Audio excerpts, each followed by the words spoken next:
বাংলাদেশের স্বাধীনতা সার্বভৌমত্ব কারো কোনো দয়ার দান নয়।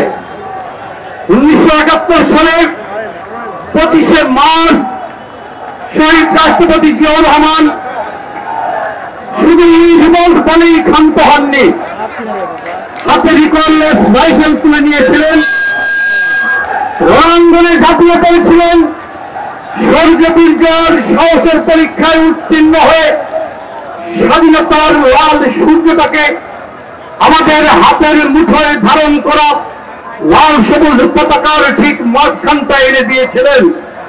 বন্ধুরা আমার, ভারতকে আমরা প্রতিবেশী রাষ্ট্র হিসাবে বন্ধু রাষ্ট্র মনে করেছিলাম, কিন্তু দুর্ভাগ্যের বিষয় বন্ধুত্বের কোন রকমের সম্পর্ক ভারত বাংলাদেশের সাথে রাখিনি।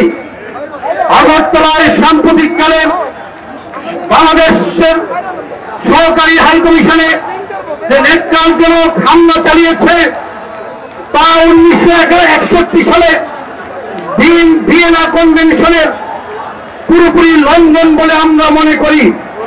একটি রাষ্ট্রের ডিপ্লোম্যাটিক মিশনকে যেই নিরাপত্তা দেওয়ার কথা ছিল সেই নিরাপত্তা দিতে ব্যর্থ হয়েছে। শুধু তাই নয়, বাংলাদেশের মানুষের সাথে সব ধরনের শত্রুতা ভারত দীর্ঘদিন করে গড়ে করে আসছে। বিশেষ করে গত 16 বছর বাংলাদেশের মানুষের উপর ফ্যাসিবাদের একটি শাসন চাপিয়ে দেওয়ার জন্য সর্বাত্মক সহযোগিতা করেছে। শুধু তাই নয়, ফ্যাসিবাদের প্রধান শেখ হাসিনা বাংলাদেশ থেকে পালিয়ে ভারতে আশ্রয় নিয়েছে এবং তাকে আশ্রয় প্রশ্রয় দিচ্ছে, আর তাকে খুশি করার জন্য বাংলাদেশের সাথে অবন্ধুসুলভ সব রকম আচরণ করে যাচ্ছে ভারত।